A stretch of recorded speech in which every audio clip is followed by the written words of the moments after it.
قرآن مجید کې الله رب العزت فرمایي لقد خلقنا الانسان في احسن تقویم.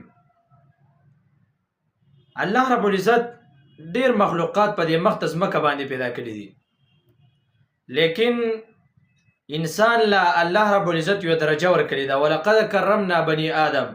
الله رب العزت فرمایي ما انسان لا درجه ورکړی دا نور مخلوقات در انسان تابع دي، انسان په خدمت کې لګیږي. انسان لا الله رب العزت یو لوی درجه ورکړی دا، او انسان الله رب العزت په یو خسته شکل صورت کې پیدا کړی دی. خسته او مزیدار شکل او صورت الله رب العزت انسان له ورکړی دی. الله رب العزت قرآن مجید کې فرمایي لقد خلقنا الانسان في احسن تقویم. ما انسانان پیدا کړی دي فی احسن تقویم، په خسته شکل باندې، مزیدار شکل باندې. داسې شکل باندې تو ته ګورې نو ته به بور کېږې نه. داسې شکل باندې الله رب العزت انسانان پیدا کړي دي.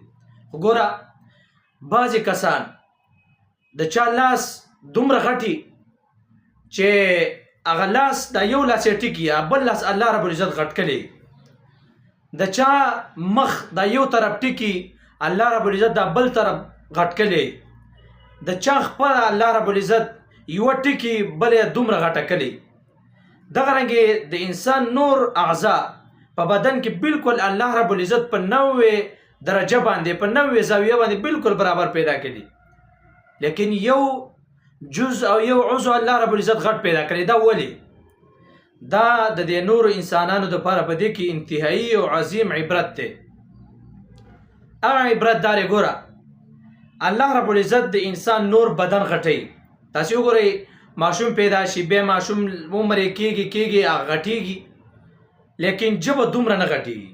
جبه اقو نه وي، غاښونه دومره نه غټېږي، غاښونه هغونه واړې. دغه رنګې د لاس ګوتې دا دومره نه غټېږي، وړې. دا ولې داسې کېږي؟ الله رب العزت فرمایي لقد خلقنا الانسان في احسن تقویم. ما په ښایسته شکل باندې دا انسانان پیدا کړي دي. که اوس د انسان جبه دومره غټې دی چې په سینه باندې پرته وي، دغه رنګې شونډې دومره غټې وي چې لاندې پرتې وي، دغه رنګې سترګې دومره غټې وي چې انسان یې ریدلی دی هغه نه، دغه رنګې لاسونه دومره غټ وي، نو بیا به انسان ته څومره تکلیف و. دې د وجې نه الله رب العزت د نور انسانانو ته ښیي چې ما دا یو انسان داسې پیدا کړی، زه نور هم شم پیدا کولی. ما دا یو انسان دا مخ داسې غټ کړی دی، سترګه مې له رایستلې ده، لاس مې دا غټ پیدا کړی دی، تاسو هم داسې شمه کولی. لیکن الله رب العزت تاسو له ټایم درکړی دی چې د خپل ښایسته شکل و صورت باندې تاسو شکر ادا کړئ الله رب العزت. نو دې دپاره الله رب العزت ټیم ورکړی انسان له. اولا کې انسان څه کوي؟ انسان الله رب العزت له ګیره په مخ راوخېږي ښایسته، انسان بلیډ راوالي هغه لرې کړي. انسان الله رب العزت له ښایسته اخته راوخېږي په سر باندې، انسان هغه راولګي بعضې طرفونه کې وخرئ کټې کي او نور پرېږدي. دا د الله رب العزت په تخلیق کې چې ستا په مخې ګیر راخېږي والله ته نه پرېږدي.